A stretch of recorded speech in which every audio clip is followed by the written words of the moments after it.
નમસ્કાર ખેડૂત મિત્રો, આજરોજ હું સમગ્ર ગુજરાતના ખેડૂતોનું ધ્યાન રાજ્ય સરકારની નીતિ ઉપર મૂકવા માંગુ છું, રાજ્ય સરકારના પરિપત્ર ઉપર મૂકવા માંગુ છું, રાજ્ય સરકારના નિયમ ઉપર મૂકવા માંગુ છું કે જેના લીધે રાજ્ય સરકાર એવું સમજી રહી છે કે આ જગતનો તાર્ક મૂર્ખ છે, ખેડૂત બિચારો છે અને ખેડૂત તમારો ગુલામ છે।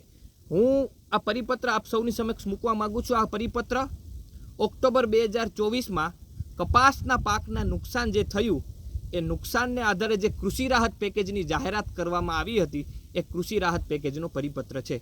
દોસ્તો, ઓક્ટોબર 2024માં ભારે વરસાદ થયો।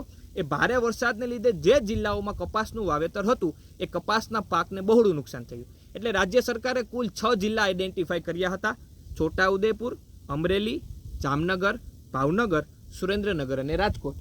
આ જિલ્લાઓના તાલુકા અને ગામોમાં જે કપાસનું વાવેતર હોય તેમને 1 હેક્ટર દીઠ 11,000 રૂપિયા મળવા પાત્ર હતા। મેક્સિમમ 2 હેક્ટરને એટલે કે 22,000 રૂપિયા મળવા પાત્ર હતા। તમારી ખેતર જો 4 હેક્ટર કે 10 હેક્ટર હોય તો પણ તમને મેક્સિમમ 2 હેક્ટરને એટલે કે 22,000 રૂપિયા મળવા પાત્ર છે। પણ જામનગર જિલ્લાના ધ્રોલ તાલુકા પંચાયતના સદસ્ય વસંતબેન લવજીભાઈ તળાવિયાએ જે પ્રશ્નો ઉઠાવ્યા, જે ટેકનિકલ ઇસ્યુ આપણી સમક્ષ ઉઠાવ્યા, એ ધ્રોલ તાલુકાના કૃષિ મંત્રી રાઘવજીભાઈ પટેલને ધ્યાનમાં કેમ નહીં આવ્યા હોય? દોસ્તો, ટેકનિકલ ઇસ્યુ એવા છે।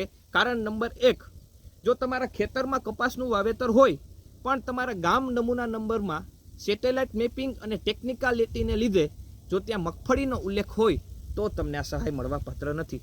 મુદ્દા નંબર 2, જો એના આધારે તમે તલાટીશ્રી પાસે જાઓ અને વાવેતરનો દાખલો માગો તો તલાટીશ્રી આનાકાની કરે, વાવેતરનો દાખલો દેવાની ના પાડે। આ જ રીતે મુદ્દા નંબર 3, ખેડૂતોને ટેકનિકલ ઇસ્યુ કે ઓનલાઈન કોઈ પણ બાબતે અરજી કરતા ફાવતો નથી તો શા માટે ડિજિટલ ગુજરાત પોર્ટલ ઉપર તમે અરજી કરવાનો આગ્રહ રાખો છો? જ્યારે તમારું આ પોર્ટલ એ ઠપ હોય છે, એ બંધ હોય છે, તમે અરજી કરવાની સમય મર્યાદા 15 દિવસની જ શા માટે આપો છો? ગુજરાતના ખેડૂતોને સૌપ્રથમ તલાટી પાસે, સરપંચ પાસે, વીસી પાસે, પછી ડિજિટલ ગુજરાત પોર્ટલમાં જે અરજીઓ કરતા હોય એ લોકો પાસે ધક્કા ખવડાવવાનો મતલબ શું છે?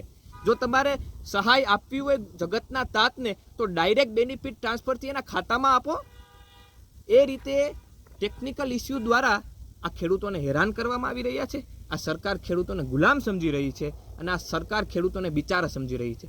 એટલું યાદ રાખજો કે આ ખેડૂત બિચારો નથી। જ્યારે આ ખેડૂત વિફર્યો ત્યારે તમારા સત્તા અને તમારા અહંકારને દૂર કરી નાખશે। અસ્તુ।